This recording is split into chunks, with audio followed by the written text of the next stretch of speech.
नमस्कार, स्वागत है आपका जनाब हास में। फिर से नमस्कार। आपका जनाब हास में। आज हम आपको अयोध्या की एक ऐसी शख्सियत से रूबरू करवाएंगे जो कि अयोध्या में होने वाली विश्व प्रसिद्ध रामलीला में डायरेक्टर की भूमिका निभा रहे हैं। तो स्वागत है आपका हमारे किशन भारद्वाज जी।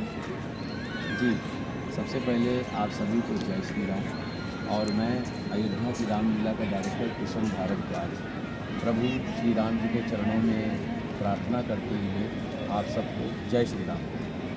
जी, एक अयोध्या वासी होने पे जी अब कैसा महसूस करते हैं? बहुत अच्छा महसूस करता हूँ। अपने आप को बहुत सौभाग्यशाली समझता हूँ। भगवान ने मुझे अयोध्या में जन्म दिया है। ये मेरे पूर्व जन्मों का प्रभु के आशीर्वाद रहा होगा, प्रभु की कृपा रही होगी कि अयोध्या जी में जन्म हुआ है। और आज अयोध्या का नाम पूरे विश्व में पहले ही था कि सप्तपुरियों में अयोध्या, मथुरा, माया, काशी, अवंतिका, सबसे पहले अयोध्या का जिक्र आया। तो अयोध्या को मोक्षदायिनी भी कहा जाता है।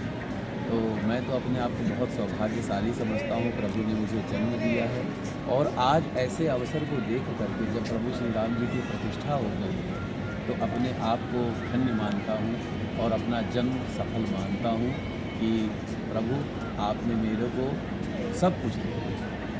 अच्छा, शुरुआत में जी। आपने अयोध्या की रामलीला में कुछ किरदार दिखाए। जी जी जी, उनमें से कुछ किरदारों को मैं चाहता हूँ कि आप हमारे दर्शकों को जरा बताएं। अवश्य। मैं रामायण तो करीबन 18-19 सालों से कर रहा हूँ। पिछले 22 सालों से एक्टिंग फील्ड में काम कर रहा हूँ।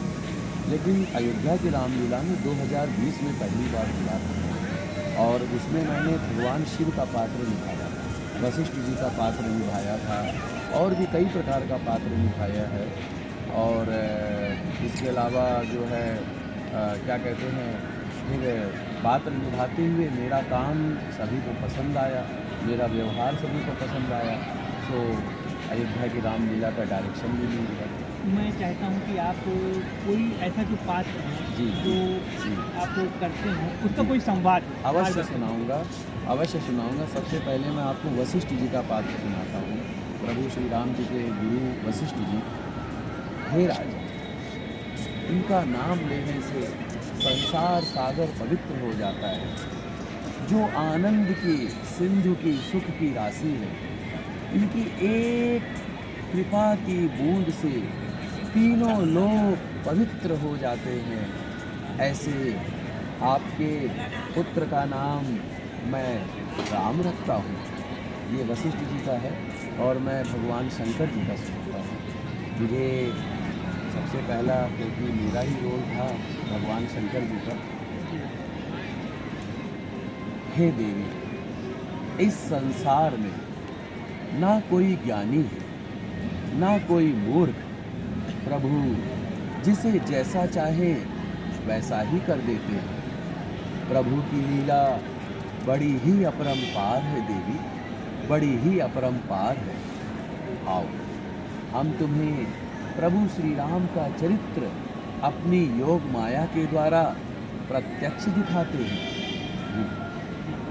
अच्छा, एक चीज़ ये बताइए कि जैसे बहुत सारे युवा हैं जो एक्टिंग के क्षेत्र में जाना चाहते हैं, तो ऐसे युवाओं को आप क्या संदेश देना चाहते हैं? मैं ये कहना चाहूँगा कि जो एक्टिंग फील्ड में आना चाहते हैं, पहले मन वचन कर्म से अपने आप को मजबूत बनाएं कि वाकई में मुझे एक्टर बनना है या यूँ सिर्फ मजाक के तौर पर। और एक्टर दो प्रकार के लोग होते हैं, दो किस्म के व्यक्ति एक्टिंग फील्ड में आना चाहते हैं। पहले तो वो जिनको चाहिए पैसा, शोहरत, और दूसरे किस्म को वो जिनको वो एक्टिंग दिल से लगाते हैं, दिल से प्यार करते हैं। तो मेरा कहने का अर्थ ये है कि अगर आप उस चीज़ को दिल से करेंगे ना, तब आप एक अच्छे एक्टर बनेंगे। किसी को दिखाने के लिए नहीं, किसी पैसे कमाने के लिए नहीं। आप अपना काम ईमानदारी से करेंगे, आपको भगवान खूब देगा, नाम खूब होगा। पर अपने आप को उससे प्यार करना सीखिए। जैसे आप किसी लड़की से प्यार करते हैं, पैसे से प्यार करते हैं, ज़मीन से प्यार करते हैं, तो ऐसा प्यार होना चाहिए जिसके आगे कुछ भी ना अच्छा लगे, सब कुछ उसके आगे अधूरा लगे। तब आप एक अच्छे एक्टर बन सकते हैं। दूसरा, एक एक्टर बनने के लिए सबसे ज़्यादा ज़रूरी पढ़ाई है।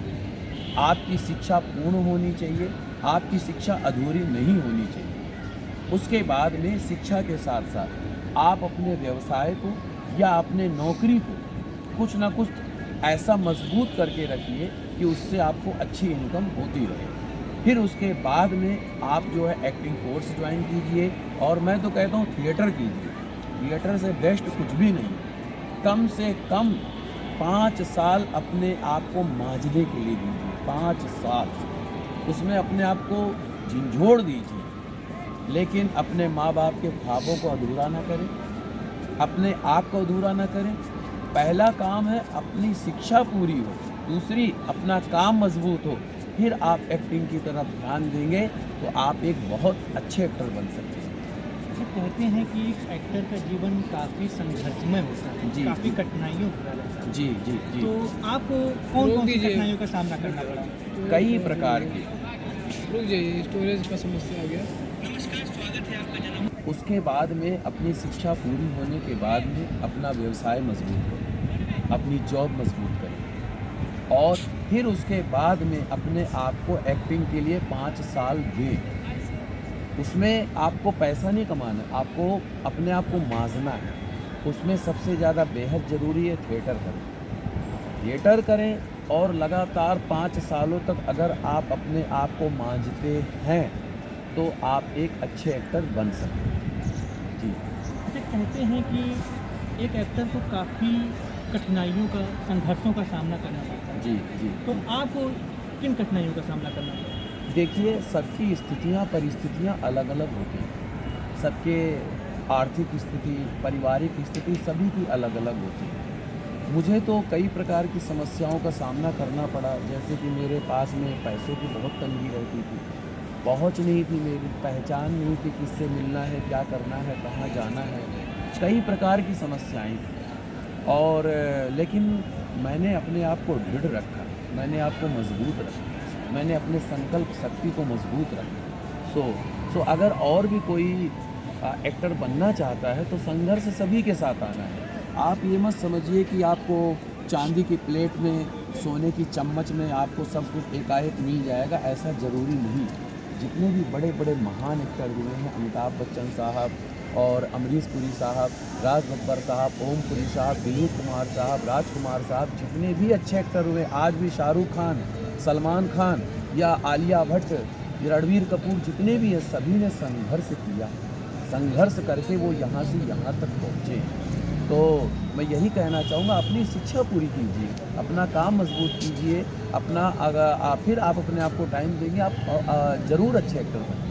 अच्छा, आपका ज़्यादा समय ना लेते हुए हम आपसे एक आखिरी प्रश्न पूछेंगे जी जी। कि अगर देखा जाए तो समाज में एक एक्टर की क्या भूमिका होती है? जी, बड़ी ही महत्वपूर्ण भूमिका होती है। एक्टर के द्वारा समाज एक आईना होता है, एक्टर के द्वारा समाज को परिभाषित किया जाता है, समाज को दिखाया जाता है, समाज में क्या गतिविधियाँ हो रही हैं। जो भी घटनाएं होती हैं, जो भी गतिविधियाँ होती हैं, वो एक एक्टर के द्वारा आपको वो प्रेजेंट की जाती है, वो आपको दिखाई जाती है कि आज का दृश्य क्या है, वर्तमान की स्थिति क्या है। तो एक्टर को जो है समाज के हर वर्ग को जीना होता है, और एक्टर को समाज के हर वर्ग को ला करके अपने ज़हन में बिठाना होता है। तो एक्टर की भूमिका समाज को, हर तबके के, हर पंथ को, हर मज़हब को, हर संस्कृति को जी करके उसे उन दृश्यों को दिखाना होता है। एक तरीके से कह सकते हैं, एक्टर की भूमिका समाज का एक आईना होती है। जी। तो आप थे किशन भारद्वाज जी, जिन्होंने हमारे एक्टिंग से संबंधित कई सारे प्रश्नों के बहुत ही शालीनता, सहजता के साथ उत्तर दिए। खबरों के लिए देखते रहिए जनाभास जन जन।